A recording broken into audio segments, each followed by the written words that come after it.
New boss fired me after 15 years flying their planes. Then he watched as the entire flight crew walked. My name is Daniel Ward. I spent over 15 years flying commercial aircraft for Horizon Sky. Not the biggest airline in the world, but a respected one, with routes across North America and a reputation for keeping passengers safe, crews steady, and cockpits free of drama. I was never after prestige or headlines. I liked precision. I liked process. I liked taking off and landing with a quiet cabin behind me and a clear sky ahead. I joined Horizon in my early 30s. I had flown for regional carriers before that, the kind of outfits where you did not ask too many questions and just hoped your paycheck came through on time. Horizon was different. We had standards. I had structure. I trained under captains who still checked their own doors and never left until every bolt felt right. That culture shaped me. I stuck with it, and eventually I became the one showing new hires how we did things. Then came the change, a shift that started subtly enough to ignore. New leadership. They announced it over email, a cheerful internal memo with phrases like modern vision and agile transformation. I had seen that kind of language before. It usually meant someone in a boardroom was bored and needed to make changes that sounded good in quarterly updates. The new boss came from outside the aviation industry. His background was in logistics, data systems, and so-called disruption.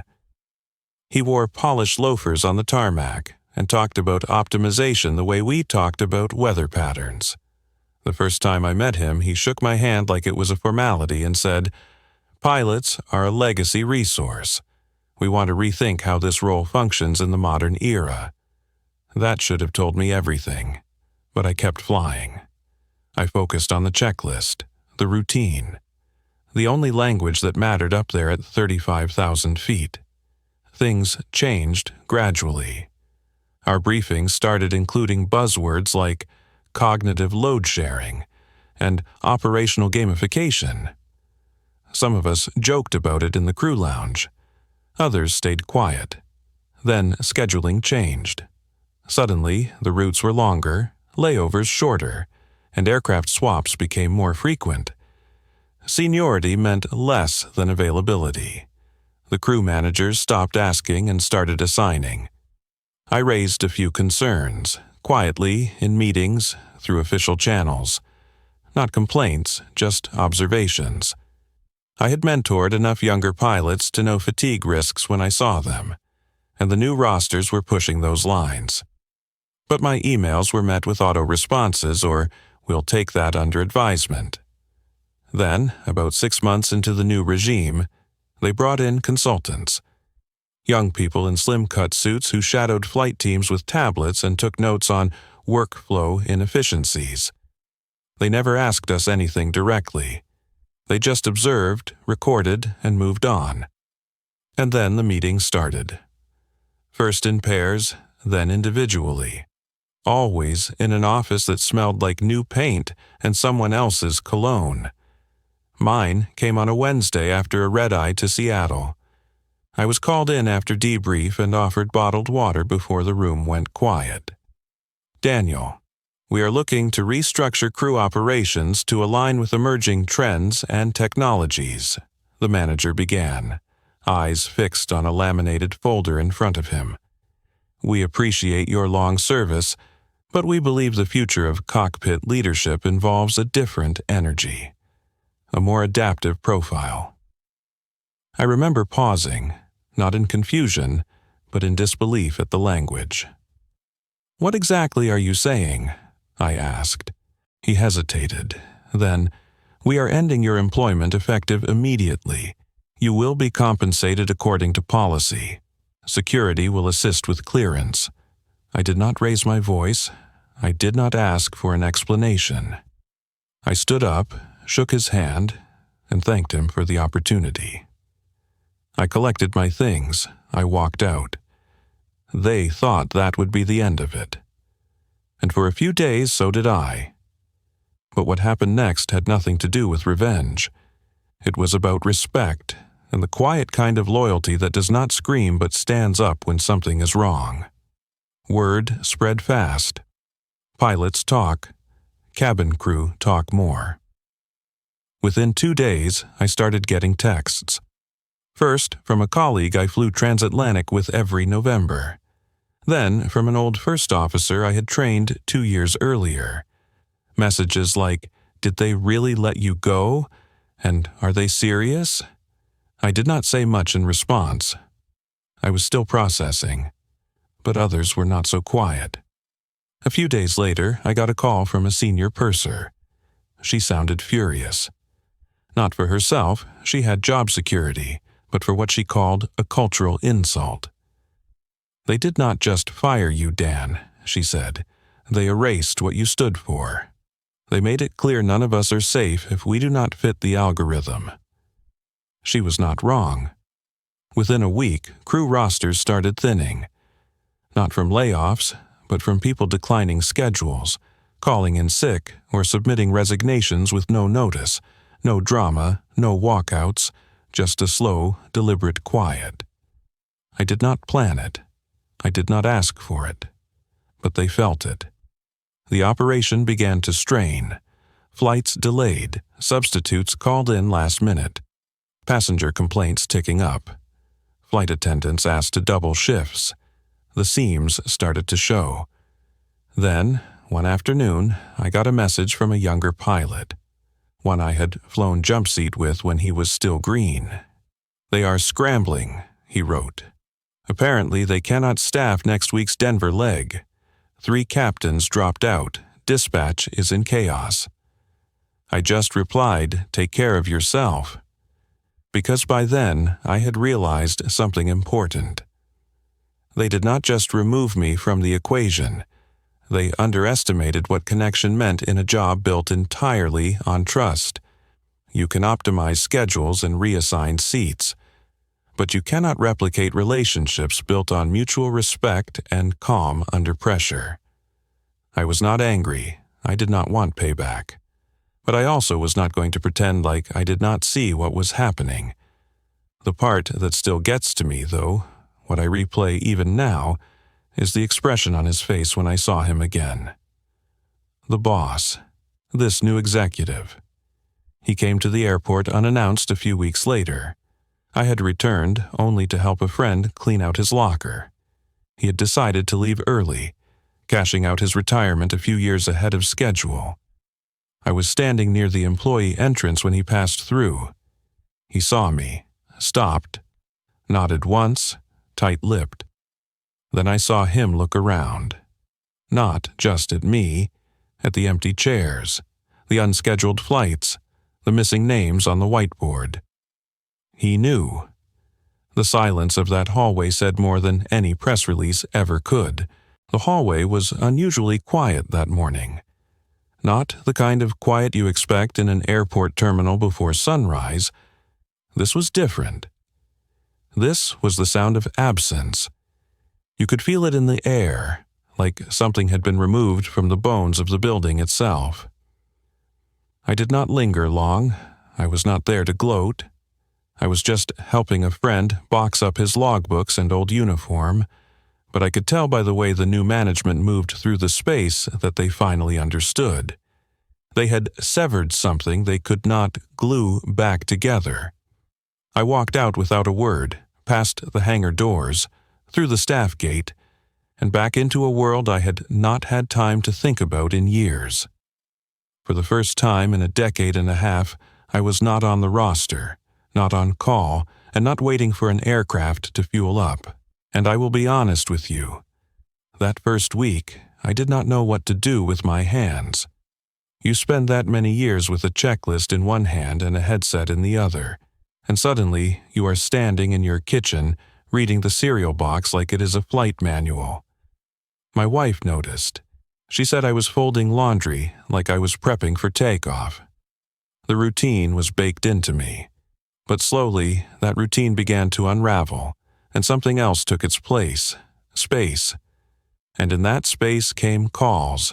A captain from Calgary, a flight instructor from our Denver hub, a ground technician I'd not spoken to in months. The conversations were never long, but they all had the same tone. Quiet respect, frustration, confusion. Some of them said they were planning to leave. Others already had.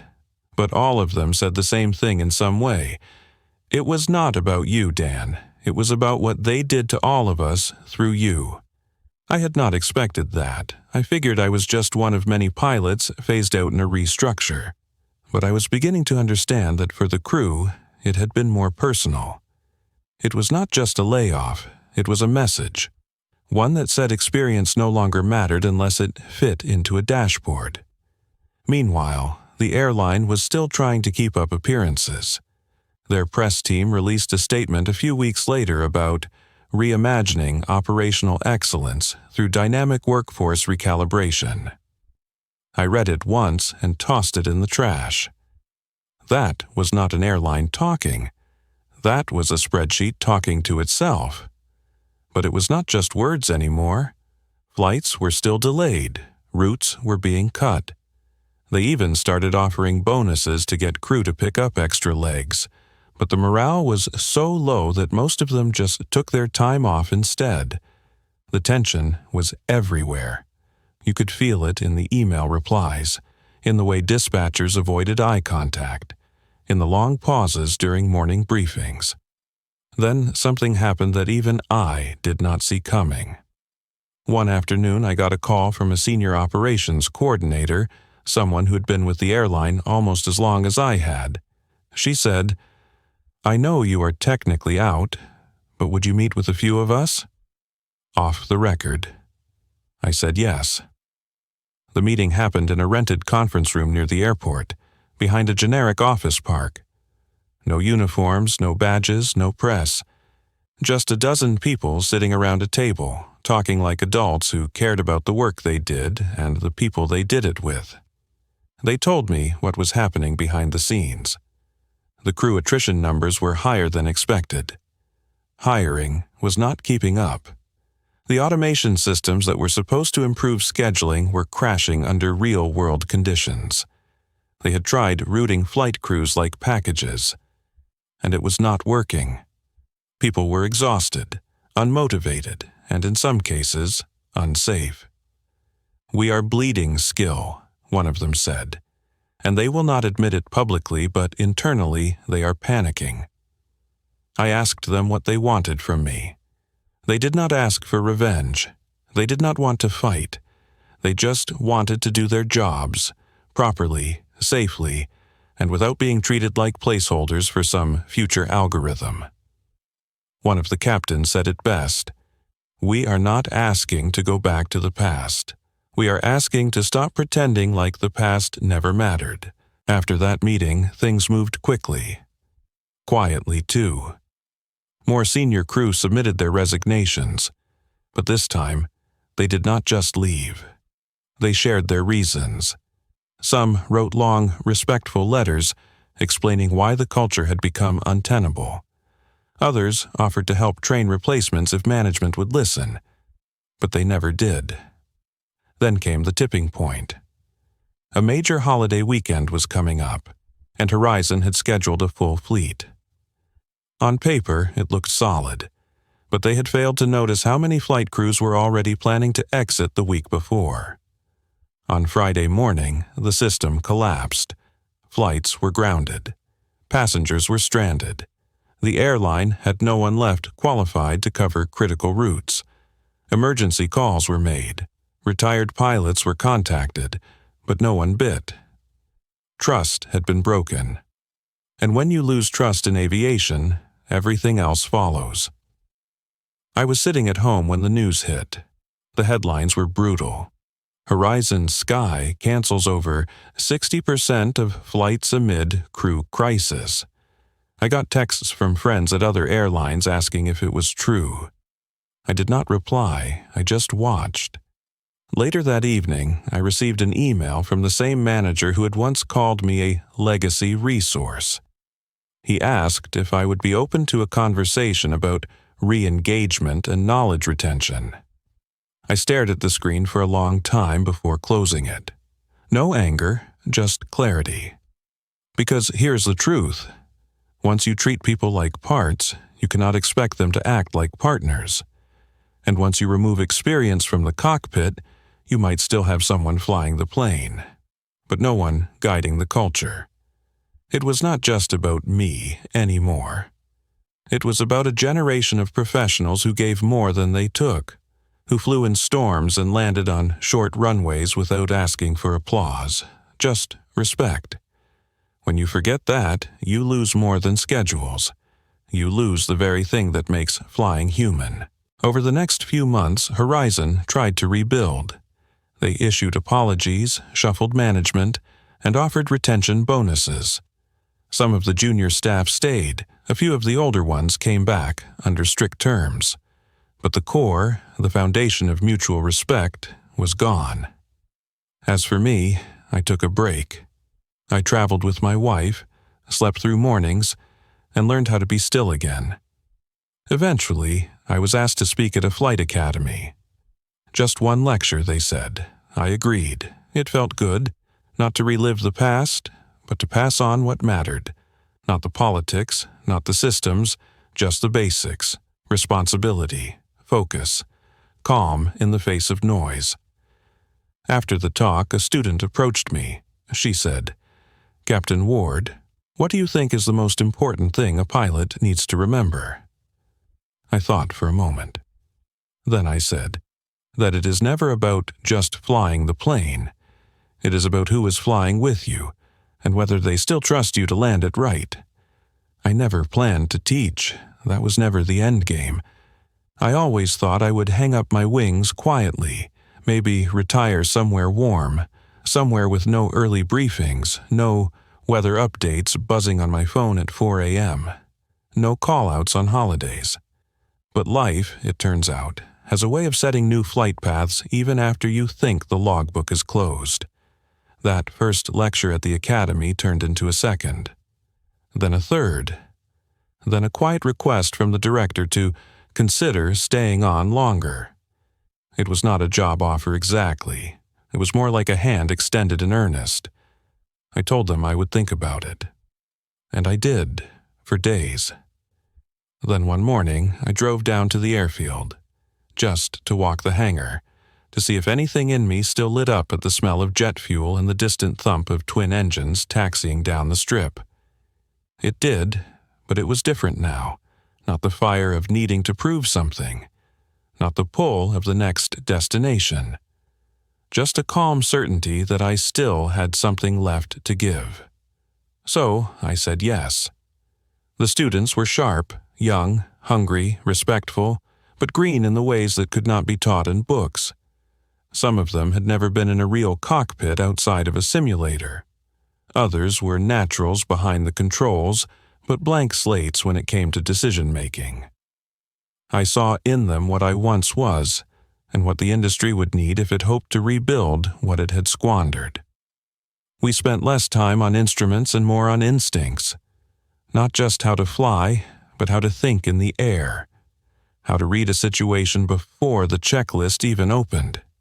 How to stay composed when the engine stutters, when the tower goes quiet, when a storm scrambles your plan at 30,000 feet. I told them stories, not war stories or inflated legends, just moments. The kind that shaped me. The time we lost an alternator over Montana and had to glide in blind. The time a trainee froze up on final and I had to talk him back into his hands. The time I caught a fuel miscalculation 5 minutes before takeoff that could have left us dry halfway across the Atlantic. They listened like it mattered. And not because I was a former captain, but because the truth matters when you are 21 and terrified of getting it wrong. Word got around, not just in the classroom, but in the industry. Some of the very people who had been on my last crew started dropping by. Not officially, just visits.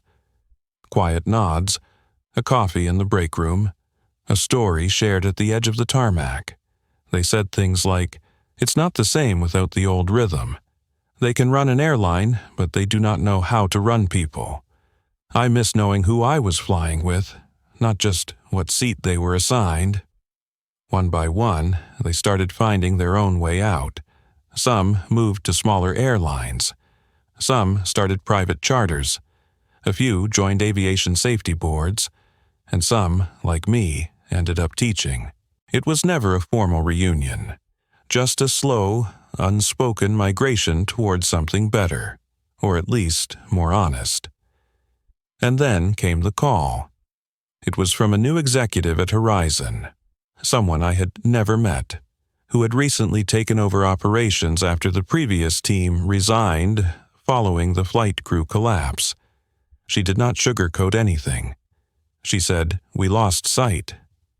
Completely. And we are not asking for you to come back. We are asking if you would help us not make the same mistakes again."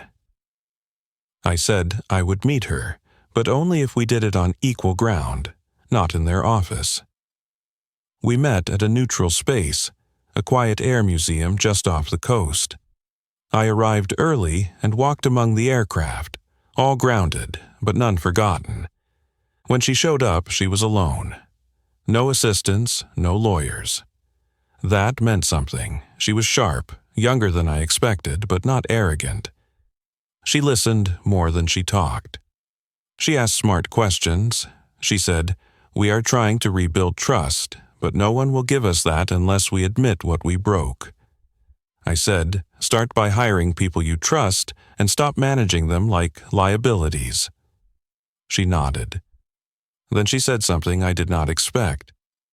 "We are thinking of building a mentorship program, pairing experienced captains with junior officers and ground teams.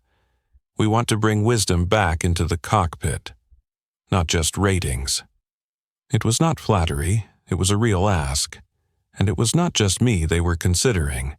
She mentioned names. People I had flown with, taught, watched grow. Some of them were already part of the new wave. Quietly, they were setting a different tone. One built less on profit per mile and more on safety, competence, and respect. I told her I would help, but only in one capacity, by helping them build a program that outlasted any single manager. No politics, no titles, just structure, just substance. I was not interested in a comeback. I had already moved forward.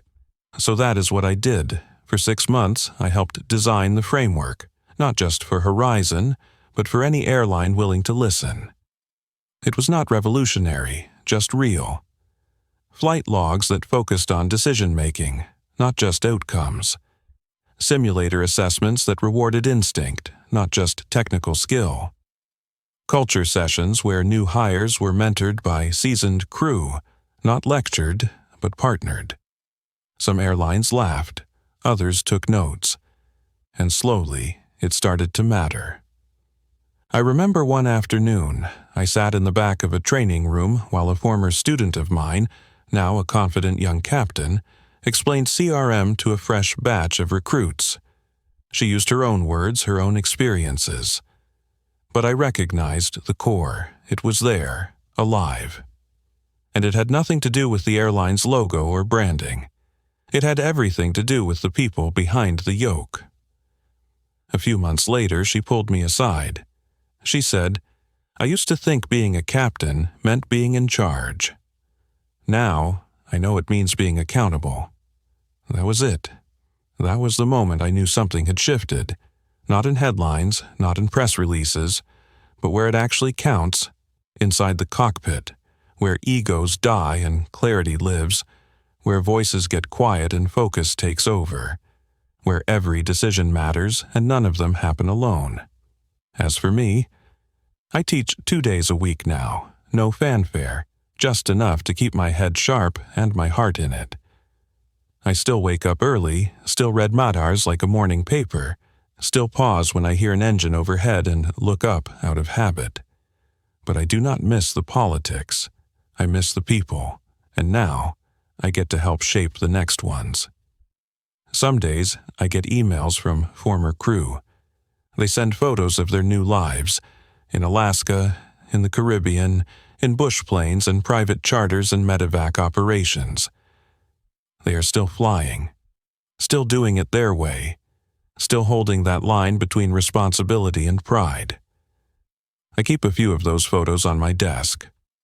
Not for nostalgia, for reminder, because at the end of the day, this was never about a job. It was about how you treat people when the sky turns dark and the wind picks up. Whether you turn to them or turn on them. That airline made its choice. And so did we. They lost some of their most experienced people. But we found something better: freedom, integrity, community. So, if you're wondering what happened to the man who was fired after 15 years of loyal flying, do not worry. He did not crash. He just took a different route. And this time, he landed on his own terms.